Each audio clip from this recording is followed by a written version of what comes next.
thank you so much for joining us today right here on Let's Talk Family. My name is Faith Kaulu, and our topic of discussion today is one that I can say has aroused a lot of debate, and feelings have been input in there because it's a very sensitive topic per se, especially that deals with the male gender.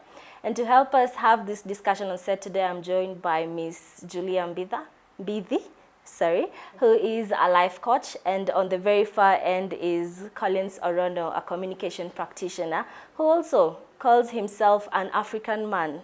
Yes, I believe we're going to have a very quite interesting discussion today, and I would like to start with Collins. What's you defining yourself as an African man? Kindly tell us, what does that entail, or what does that mean per se?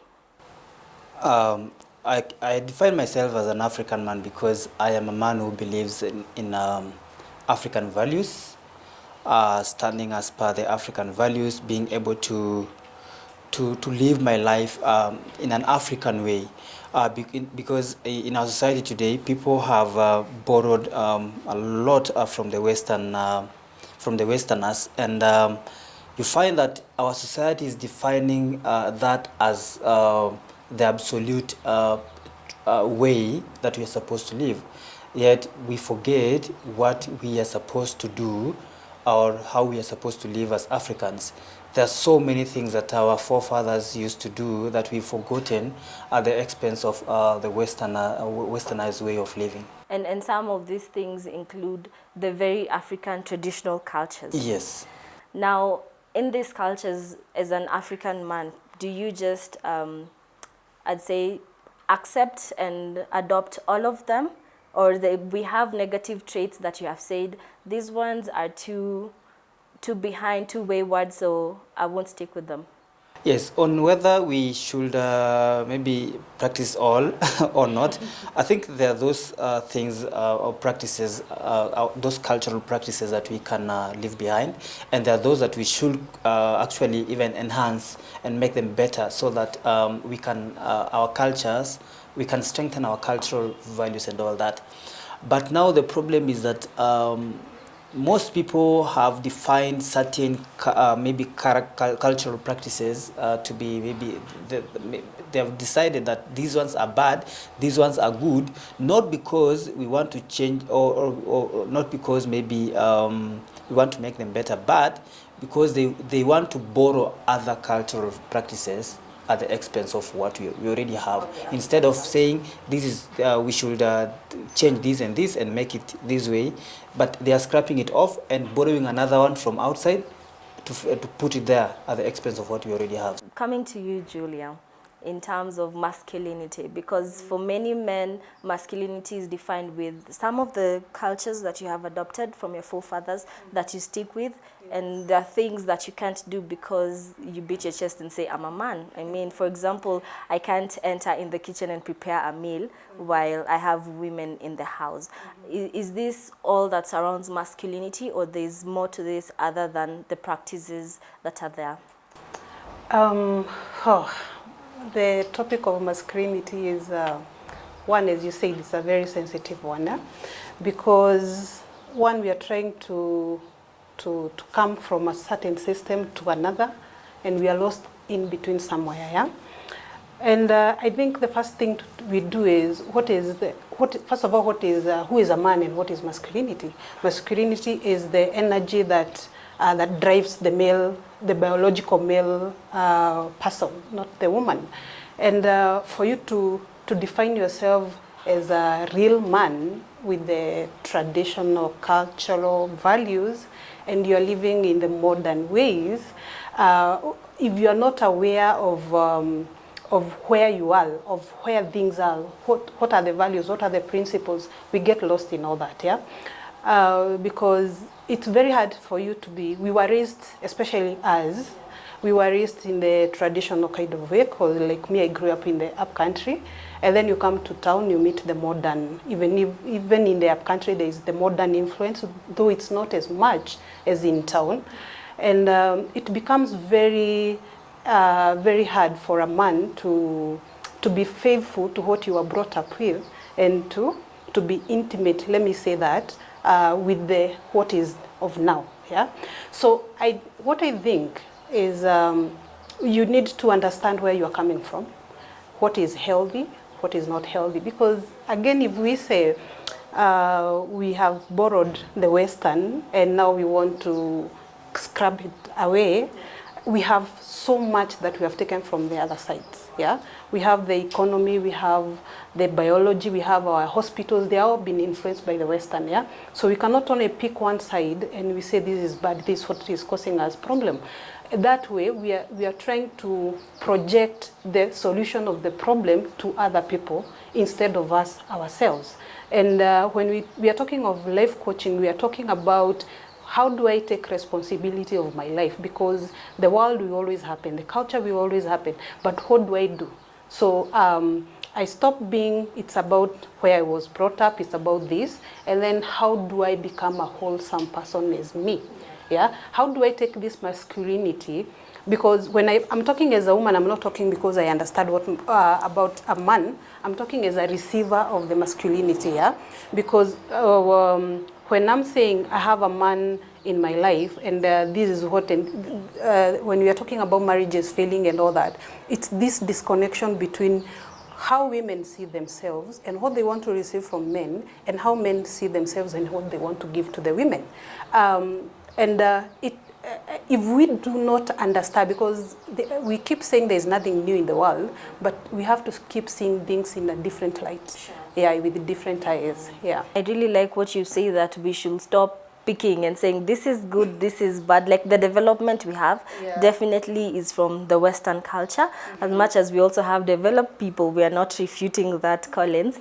But maybe just to come to Collins, you mentioned that we have negative aspects of the traditional man, that the practices he used to do, and you're saying now this one I need to drop. What are some of these traditions? Okay, I'll give you, for example, today we've had this discussion about FGM for a very long time. Oh yeah. You know, these are practice that has been there. Our brothers and sisters from the Maasai cultures and other cultures have been practicing that. Yeah. And you realize that for a very long time, this practice had there was no problem. Yeah, there was no problem until when now the modernization came in. When modernization came in is when we saw this thing has something that we don't like, or it has some aspects that is affecting our people because of maybe the medical part of it. So after looking at that, now we discovered, oh, okay, I think we should scrap it off, or we should campaign against it because it's affecting our young girls. Most of our young girls are being married off early prematurely. Most of our young girls are not going to school because of this. Yeah, so such practices, I think they're not good. Yeah, and all men, any man should stand against such practices. But now there are practices, for example, there is this thing that I've actually looked at for a very long time. When you see our ladies in for example, in Nairobi, you see them wearing very short dresses in the name of my dress, my choice. You know, this is, I think for me, it doesn't make sense. It's nonsense, because you can't tell me that, you will not tell me that is how you're brought up by your parents at home, in the village. Yeah. They told you, you should keep yourself well, you should dress well, always cover your body up, and see I think our parents taught us to dress that way, for example, because they know that when we expose our bodies, we are likely we are exposing ourselves to dangers, we are exposing ourselves to rape, we are exposing, because there are men out there, and a man is attracted by seeing. So when I see that, I of course there are those reactions that come. So that's when you find our ladies are being raped. I'm not justifying rape, but I'm just saying that such practices, triggering factors. Yes, those are triggering factors, but that we were being taught by our parents, but we've forgotten them, or we put them aside at the expense of my dress, my choice, and now we are seeing so many things happening to our young girls, to our men who are putting on nguo zenye hazifai, unajua. So there's so many things that are happening that I can say if we followed our cultures or our cultural practices and what our parents taught us, we wouldn't be seeing some of the things happening today in our society. Well, I hear you. Personally, I have a lot of views and opinions in terms of how women dress and it being a triggering factor to rape and what a man feels like they should do. But Julia, maybe if I can hear your opinion on this. Covering up is okay and it's nice, but we've also had ladies who've been raped or sexually abused, even if they've covered up, even children. Yeah. And maybe what is your opinion on what Collins has said? Okay, what you're saying is true.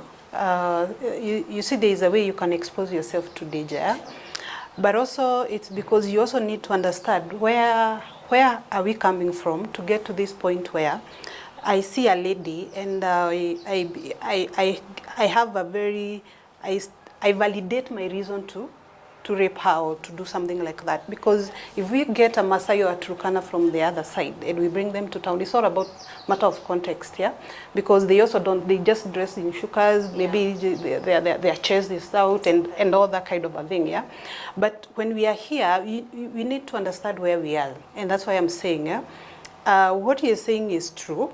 There are times where you put yourself in danger, in forms of danger, because you also need to understand there are people who dress like that and it's okay depending with where they are coming from. Yeah, there are people, if you go to the high end and the up above middle class and you dress like that, they're used. That's them. If you go to River Road in town and dress like that, that's totally the people. The most of the people who be seeing you, whatever they are going through and the kind of things they are kind of, let me say, life. If I've walked from town to come for this interview and you give me a glass of water, my reaction will be totally different from somebody who came from taking a cup of juice. Yeah? So you need to, it's all about, first of all, before it becomes a cultural and societal, church and government responsibility, first of all, it's a personal responsibility. So I cannot come and say my dress, my choice, and then I impose it on you, because that's not your choice. That is my choice. So I need to know when I choose this for myself, these are the repercussions that are going to come out of this. Yeah. But at the end of the day, it's very hard for anyone to come and say all of you should not dress like this or you should dress like this, because that's a personal choice. Yeah. And if I'm going to have friends who dress like that, then that's my choice, and I need to know the people who are dressing like that, what are their values, what are their projections about life and all that, those kind of things. Then I'll make the decision myself, yeah? But when we are talking about that, we also need to understand further what makes people do the things they do. Because if you're going to help our society change and become relationship wiser, we become better with each other, then we need to understand what makes people do the things they do. Yeah, and why would one leave the village and come and do this, and then we start on this other side and say, your mother never taught you this, yeah? Whatever that person is going through, if you get to the bottom of it, we are able to help those people. And that's why we talk of transformation. There is a difference between motivation and transformation. Yeah, I will, if I'm going to really help you change, then it's like what Jesus did with the Samaritan woman, the one who had 5 husbands, the one who was caught in adultery. Yeah? It's totally wrong. You have been with like 5 men or something like that, and this is truly Jesus. That story always reminds me whenever I find someone who I do not agree with, to take a step back and extend understanding and extend acceptance. And I'm not saying I accept you and I continue encouraging you to go on, but I accept you in terms of how do I understand what you're going through, so that I can give you a platform for you to see what I'm saying, yeah, and my side of the story. So he did not. He's like, this is what has been going on with you, but go and do not do. And that kind of love, total love and total acceptance, is what usually help us, makes people change. Yeah. So when we are talking about masculinity, we are talking about how do we start defining masculinity, not in terms of sexuality. Like, and then when we are talking about sexuality, how do we stop defining sexuality not just in the physical act of it, because there is it's wider. It's wider than that, yeah. And masculinity, then it becomes about leadership. It becomes about guiding and protecting the people you have been given around you, yeah. So, but it also becomes hard, as I said, if we are not aware of what is going on.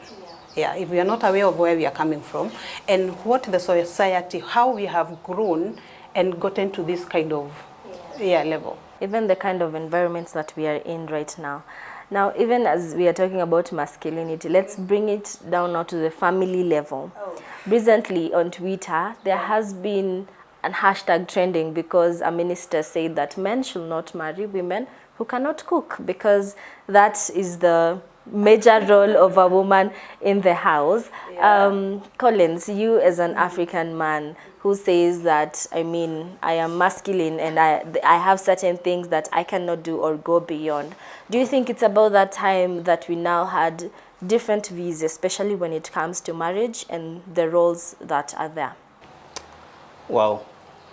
I think when I was growing up, there is we used to be sent to perform certain duties, and you realize as boys, tulikuwa tunaambiwa go and take care of the cattle and all that, and ladies wanaenda kutafuta kuni and all that. So that was in a way preparing men to be as a man, or to be the head of a home, or to take care of I can say, is it bigger responsibilities or of providing and all that. And for a woman, she was being prepared to be the one in charge of let me say, like, in charge of a home, supporting the husband, making sure that the kids are okay, making sure that there is food. Okay, yes, there is food. The man provides food, but now the woman makes sure that the food is prepared for the family and all that. I think in a way that was in a way during that time it was preparing us to be who we are today, and on whether men shouldn't marry women or ladies who are not cannot cook. I think that is subject to discussion, but there is one thing that I would always say: the fact that I'll cook as a man doesn't mean that you shouldn't know how to cook. As a woman, you should know how to cook. My role probably will be just assisting you. Yeah. For example, maybe we are in Nairobi. I'm married to you, and I come, maybe we all come in the evening, we are tired from work and all that. Yes, I cannot sit down and say, let my wife cook. I will, of course, assist her, because I feel as much as there is that masculinity aspect of an African man, there is now this aspect of, okay, we are all tired, we've all come from work. Why can't I assist you do this? Why can't I assist you take care of these kids as you prepare meals? Why can't I assist you? But you know, the problem is today, I've had many of my friends or people who are married complaining to us, like telling you, guys, man, never try to make your wife get used to you helping her cook, yeah, because she will take that as an advantage. If you assist her to cook today, tomorrow, or the next day, she will expect you to do the same thing. And now it will now become like and when you fail to do that, inakuwa makosa. So I think there is a way our sisters also should also look at that and see, okay, this man, yes, it's not defined, this role is not really defined for a man, but there is that African aspect yenye tunajua it's a woman who is supposed to cook. But now this man, he has been maybe brought up well, can I say well, or he has some urban upbringing, yeah? So he knows, let me share with these duties with my wife. You shouldn't take that advantage, and now you start shouting to this guy, man, you're not cooking today. There are men who cry out there, like, my woman, like, tangu nianze, I loved her and we used to cook together, lakini siku hizi amemea pembe, every time she's not cooking, she'll just sleep there. So it's now mwenye ako na njaa amka ende ajipange, unajua.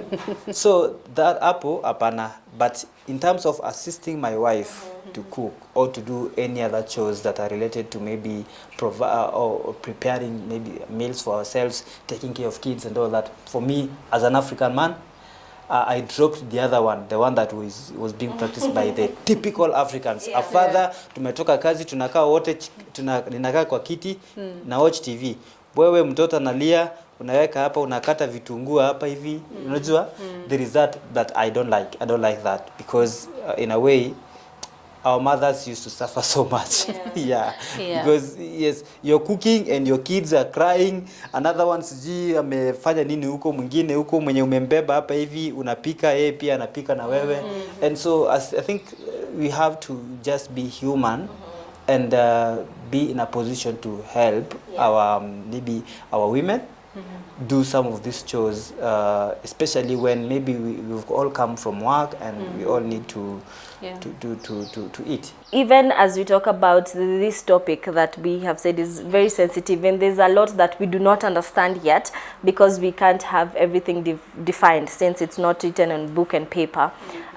Let's talk about contraception, in the family. We've had vasectomy, which was introduced, and a lot of men are responding differently. Some are positively accepting, some are saying, no, that's not upon me. How can I do that as a man? But what would you advise when it comes to vasectomy and family planning? Okay, you see, for vasectomy, the way we culture our men, we are the ones who bring up these boys as women. We are the ones who carry them for 9 months. We are the ones who bring them up. We are the ones who teach them who a man. Most of the time, a child falls down and you are telling them, a man, you're a man, you don't do that, They fight out there, they come, you're a man, you don't. Then they grow up, they turn out to be something. You, as the woman, you become the victim of the same, But most of the time is because, let me go a bit back. I think it's only about 50 years ago, not even 50, less than 50 years ago. Our culture, the way our traditional families were set, the roles were very clear. Who is going to do what? Who is going to ask for money? Who is going to bring the money home? Who decides which money does what? Who takes care of the cows?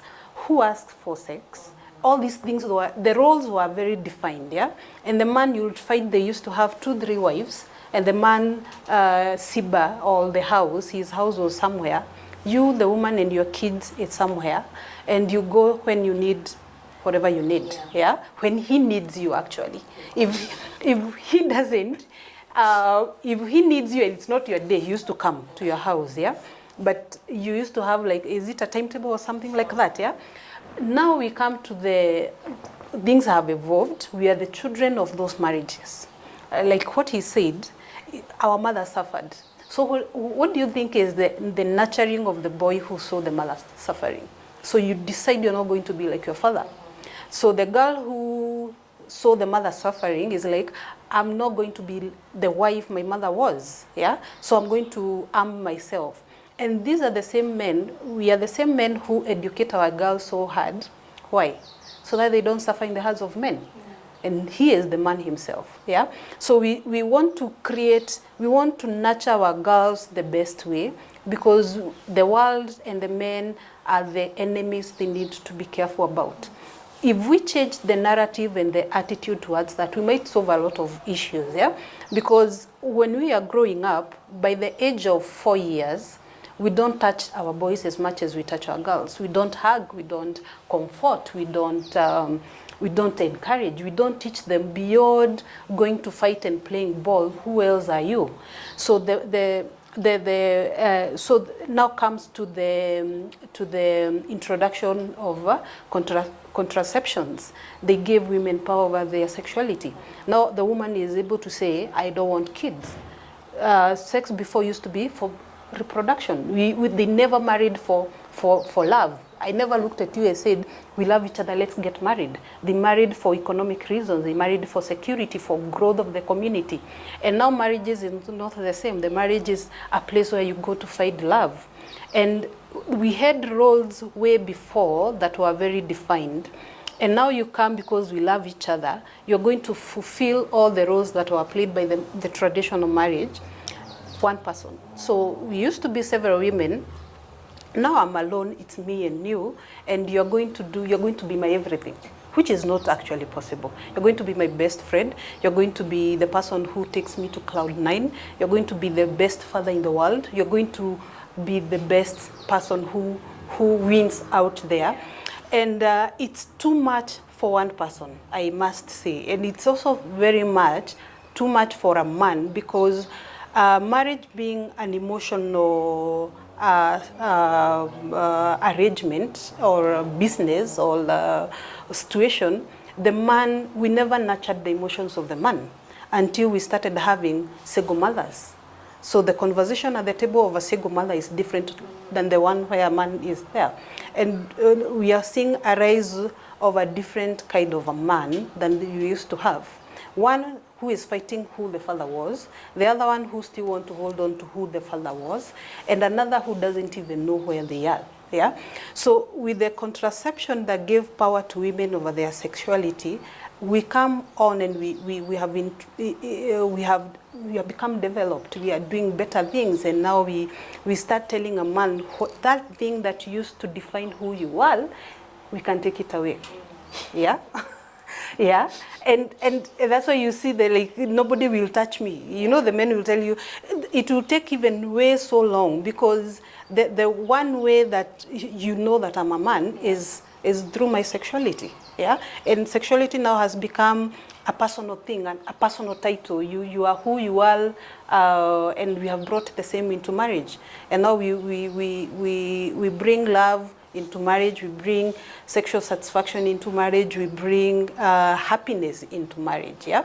And it becomes a very tricky affair, especially for someone who is not. And I keep saying this, if we are not conscious about what is going on around you, yeah? If you don't sit back and unpeel yourself and unlearn the things that you learned that you thought were the right thing, but maybe they are not working for you.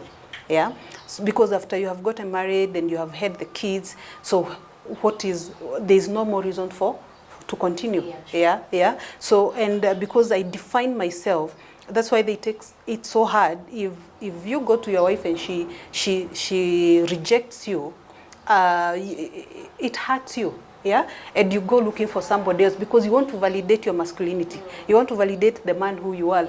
And our mothers, they tell us, you know, you have to take care of these. And when they keep telling, even the church encourages us, because this person, when they are not whoever they are in the bedroom, who are they outside there? And if we don't have a better definition or even a way of looking at somebody and telling you there is more beyond this, yeah. What are we doing then? We will keep on doing, we'll keep on doing deliverances, I keep saying that. We do the prayers and they are very good. But if we do not look at the man, and especially the man, I'm usually very pro the boy child, because as much as the woman built her house, the man is a pillar of the house that is being built. So if he is bent, if he is not there, then the kids see a woman who suffers. Yeah. You have brought in a lot of aspects in there that we will touch on, because in there we have economic management in the family. Yeah. We also have right now, I'd say, women empowerment, which is something that is rising and is affecting a lot of relationships and marriage. Yeah. And we'll come to that. But before we even talk about all that, I'd like to hear your view, Collins, on the same topic. For me, the issue to do with contraceptives, I think it will take maybe years and years for us to accept that for men, vasectomy, because it has never been there. And even for it's just the same way family planning for like use of contraceptives for women took so long, before it was accepted by our society. So vasectomy is going, because it has just been introduced, I think recently, the testing, it has been tested. And I think for vasectomy and the use of contraceptives, I think it's going to take longer for men to accept using like vasectomy, because the same way contraceptives took a very long time before they were accepted by women, and also because of the cultural values that we had at that time. But that one doesn't mean that we disagree with women maybe performing family planning or doing contraceptives. The only problem I have is when today our society has taken like contraceptives as a way of just messing around, where you find our young girls going there and just buying P2s on the counter and all that, and using them anyhowly.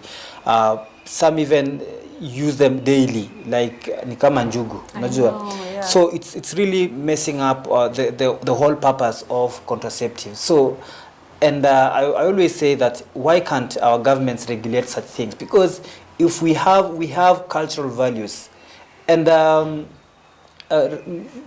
think there is a musician, Ruben Kigame, wrote something the other day that we've lost our values as a country, and we must go back and look at what were we standing for.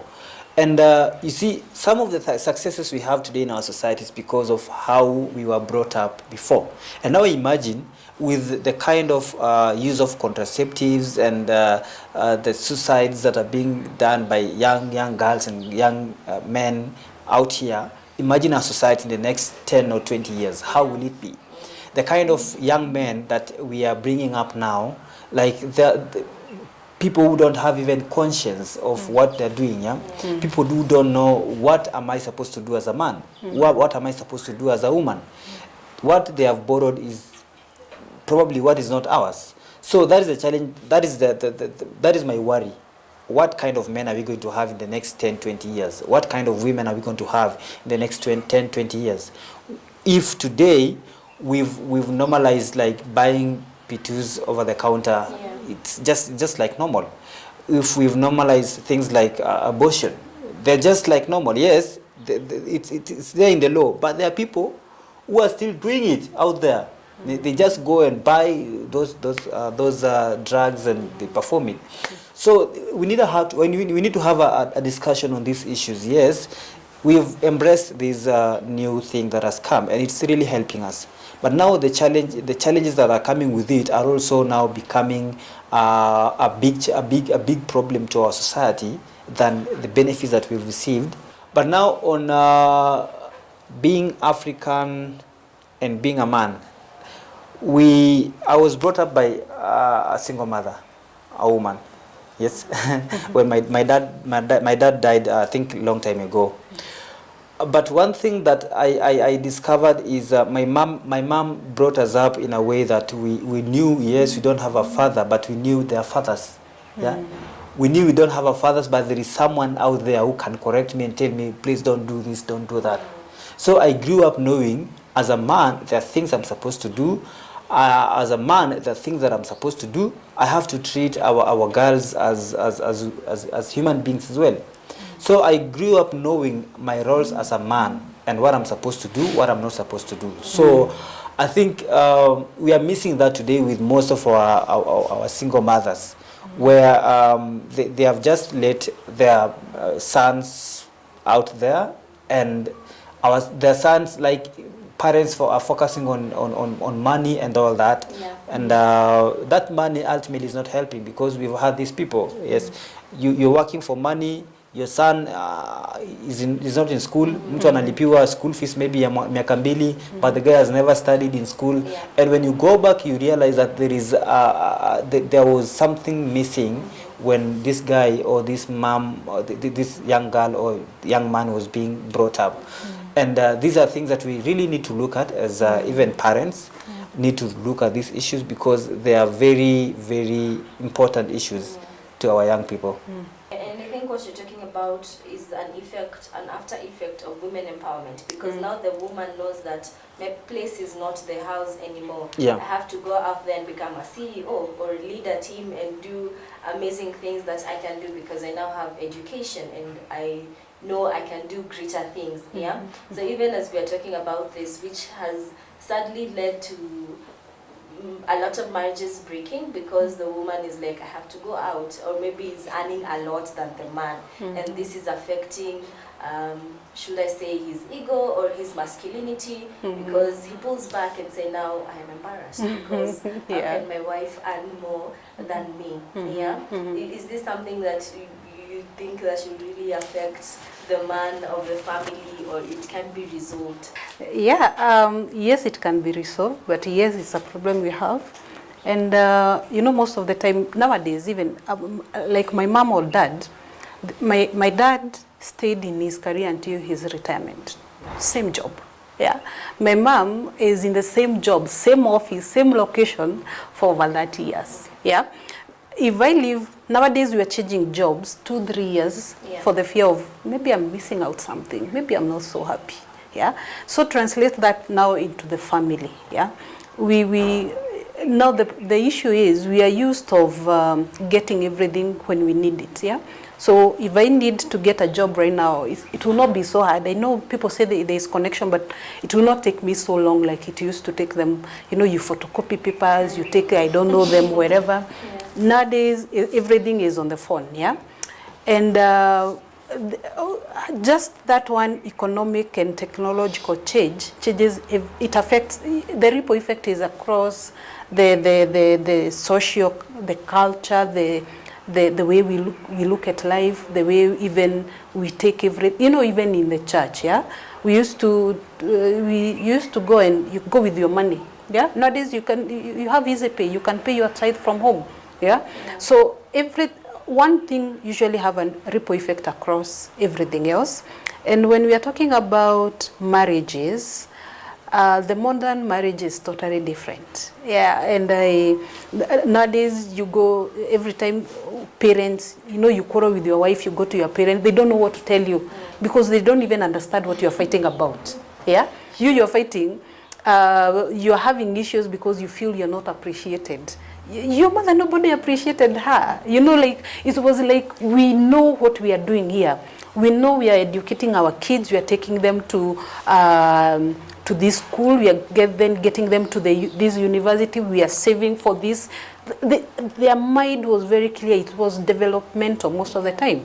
And the happiness of that woman came from seeing a man who can educate her children. And the happiness of that man came from seeing a woman who can be quiet, who can stay in her space and let me do my thing.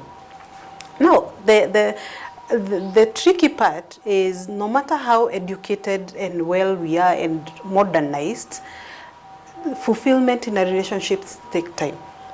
And then these emotions we are called feminism and masculinity, at the end of the day, no matter how educated I am, they are still in the cave age, such that I want to be pursued as a woman. Yeah, it doesn't matter whether I have a degree, whether I'm the CEO, whether I'm the mama fua. I want to be pursued by the woman, by the man. I want you to show my interest, and the man also is like, I want somebody who can make me feel this way, yeah, who responds like this. Now, this aspect of life has come into, it's a new one we are dealing with, and we are coming to the fact that the fulfillment, you know, like when we are leaving jobs, 2-3 jobs, yeah? Now even in marriage, you want to leave because you're not happy. You know, you're not living because there's something wrong with your kids. There's something wrong, you know, your children are in danger or anything. You're living because you're not happy. And now when you're not happy, you also don't know this happiness because when you get it, you know what it is. But when you're looking for it, you are looking for something. You are still not very sure. Because most of the time, the reason people leave and they come back, they leave and they come back, they don't know. But for the women who have taken time, okay, these are the principles of marriage, this and this and this is the reason why I'm leaving, they always, you know, they live and they live and they live, yeah? And for us, if we are going to address the issues we are dealing with in our marriages, we have to empower each and every person to understand where are we. Because the woman empowerment did something that I find, okay, for me, I do not agree with it.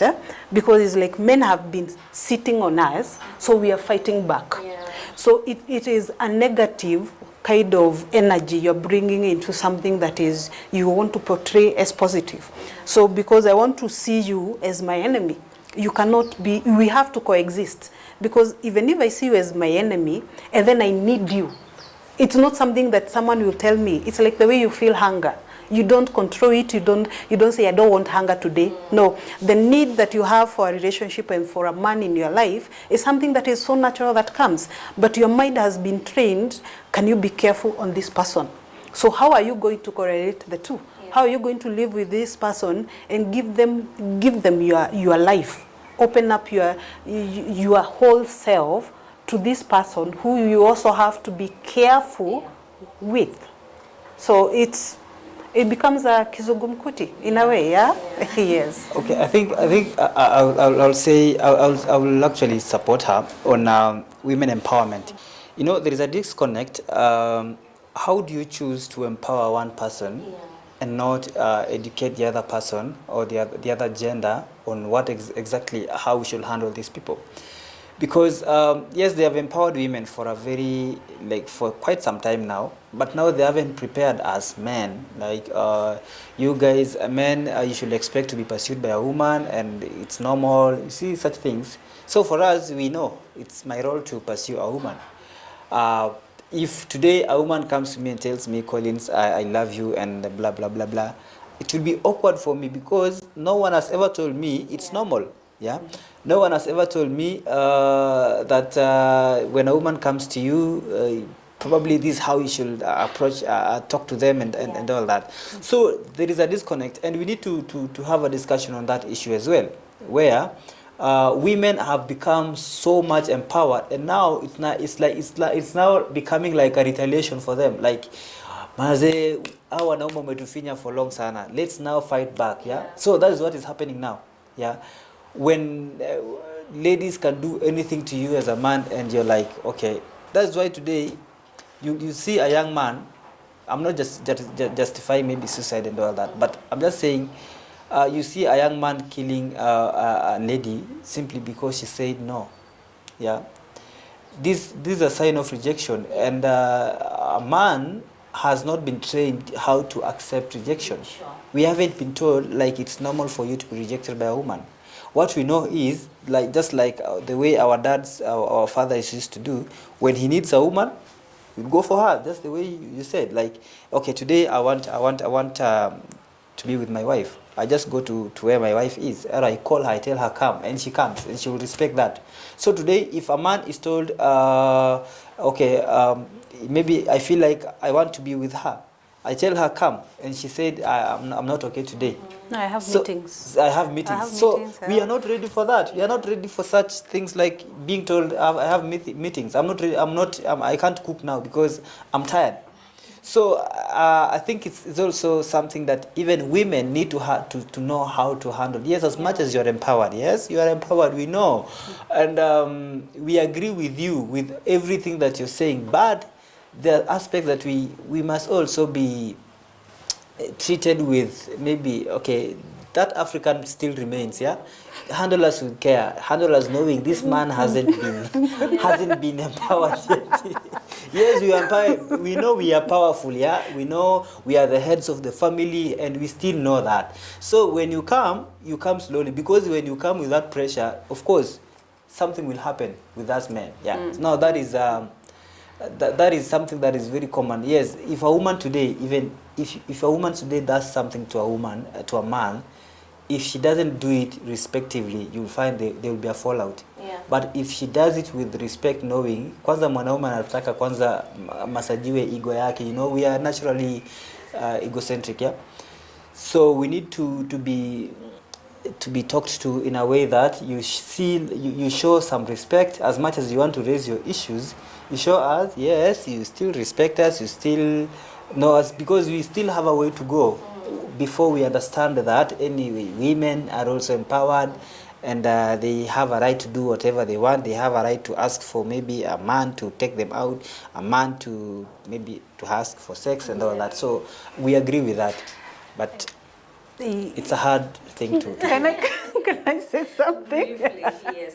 Okay. I think it's a challenge to all of us. Yeah, we may not have been empowered. We may not have been given the right tools to go about forever, but I feel it's the responsibility of each and every one of us to now to get to a point where we are asking, okay, now how is the right way of doing this? Because now this is where we are, how do I go? But I always have a challenge and a problem with someone who says, okay, we are like this, so now handle me like this. Yeah? So I want to believe, I want to understand how you are and be compassionate, because I think what our society is lacking is the aspect of the human aspect. Yeah? So ukinikosea, I will come with bulldozers, I will come with everything and I'm going to deal with you. Yeah? So when we were growing up, and I keep saying, if we are going to change our society, we have to change it from the family setup, yeah? And the family setup, you have to do it between 0 years and about 10 years there, 7, 8, 9 there. Because the issues you start seeing with kids when they are teenagers, they are the issues they picked up when they are young, they are only coming out now, yeah? So, and even the man who becomes, you set up that man when they were below 7 years, yeah? So it's always a challenge. And then these 7 years, who is with the child? The house girl. And if possible, and I always see, and I like to study culture of others, you always find from the West, you have someone, one parent will go to work, the other one will stay at home. You influence the kids from that, from as early as they are. So it becomes something, it's a challenge to us, and especially when you are coming in together and saying, okay, the way I've been doing it, me as a woman, it's toxic, it's not right. So can I change myself? Now the challenge here is, if I become a better woman, most probably you will not be the man I will go after. I will also want another, a better, a high quality. We call it high quality. A high quality man and a high quality woman. Yeah. So you also have the challenge of, can you also become better? Yeah. And because information nowadays is available across the boards, you cannot say, I do not know how to deal with my younger because I was brought up like this and all that. Go and learn it. Go and learn. Don't stay there. The challenge is staying there. Now because you know it, go and learn it. Yeah. I really wish we had more time, because this is a very broad topic and has a lot of angles to be covered. But I want to also thank you so much for availing yourselves today. It has been an interesting discussion, hearing from both sides and both opinions and views. It has been enlightening, and I believe our viewers have learned a lot. Yeah. For me, all I can say is, as you have said, it begins in the family setup. Yeah. Yeah. Let's not abandon the male child and say, you know, you're a man. You will learn as you go. Or you're a man. You do not come crying to your mother. But Faith, maybe just before you conclude, I want to say this to men. It's okay to cry. When you have issues affecting you, it's okay to cry, but don't cry in public. Go and cry somewhere there, so that you can. Yeah, you don't cry. It's not African to cry, but I'll just say, don't cry in public. If you have issues affecting you, enda jifungia kwa nyumba yako, lia kabisa, fungua roho yako, and yeah, that is how we deal with issues nowadays. Yeah. Interesting factor right there. Because I was also about to say that as a society, we also need to transform our mindset. Because when a man comes out crying, which has been happening recently on social media, we mock and laugh at do we them. give you a skirt now? Yeah. You know, such things should not even be there. Yeah. I have my boy, and sometimes he would not be happy about something, but now he will project it on something different. Yeah. So he will come and fight the young brother with something. He has not asked, so this and this happened. So how do I deal with this? And so he will cry over something different. You ask him, so why are you sad? What's going on? So like, oh, you know, blah, blah, blah, blah.